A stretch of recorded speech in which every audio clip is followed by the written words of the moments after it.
Hello debaters, and welcome back to another episode of Professor Graham's ABCs of Debate. I'm Professor Graham, here with my pal Kevin, and today the word of the day is going to be grouping. So without further ado, let's jump into it. I thought Groupon was an app or something. Hey Kevin, until the people who make Verbatim start paying me to spread the gospel of their beautiful program, we are not sponsored. Anyways, grouping refers to answering multiple arguments at the same time, and it's actually a quite simple concept. When grouping arguments, the goal is to be as efficient as possible without losing the important nuance of your arguments. For example, if you're answering responses to your contention and some of them look suspiciously similar or don't have enough specific warrants to deserve different answers, then you should group them. This saves you time because realistically, in some places, some of your responses tend to be very similar to each other, so save yourself the hassle of repeating yourself over and over again. Pause. Before you go feral and start grouping every argument you hear, there's something to keep in mind. You should only ever group arguments that are directly next to each other. I.e., if answers 1 and 2 are the same, you can group, but if answers 1 and 3 are the same, don't try it.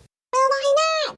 You really put a damper on my fun plans. Well, remember, Kevin, most of the reasons behind why we organize things in our speeches has to do with making our judges flow as pretty as possible. So if you start saying, group arguments 3 and 7, and their 7th argument is on the back of the paper, now they're flipping their paper over, hunting for arguments, and cross-referencing to the point where it just becomes a disaster. Save them and yourself the work, and just group arguments that are next to each other. That being said, if you want to efficiently cover arguments that are separated on the flow, just do all of the responses you would give to both arguments on the first one. And when you move down to the second one, no matter where it is on the page, just say, cross-apply all our responses from their first argument, they apply the same. It still saves you time and it makes it clear that these arguments don't deserve specific indicts. Again, I'm going to put an asterisk on grouping every argument at all times. Grouping is a powerful tool to save you time, but be careful when you use it. If you group arguments that you assume to be identical, but there are some very specific warrants to differentiate them, you are not going to be happy when your next opponent stands up because 9 out of 10 times they will point out the difference between the arguments and explain why your lack of specific direct responses warrants voting for them. Conversely, if someone tries to group your incredibly detailed, beautifully crafted strategies, then you're welcome to do this too.